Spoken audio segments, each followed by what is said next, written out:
আজমল হোসেন অপূর্বের একটা লেখা পড়েছিলাম।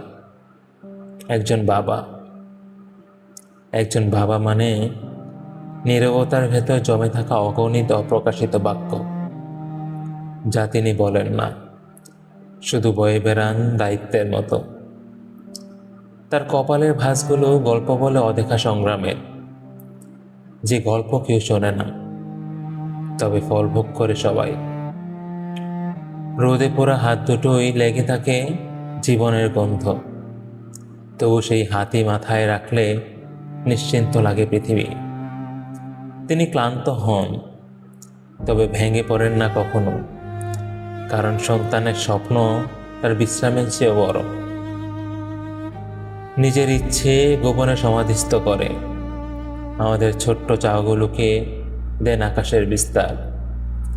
তার চোখে জল আসে, কিন্তু সহজে ঝরে না, কারণ তিনি জানেন তাকে ভেঙে পড়া মানায় না।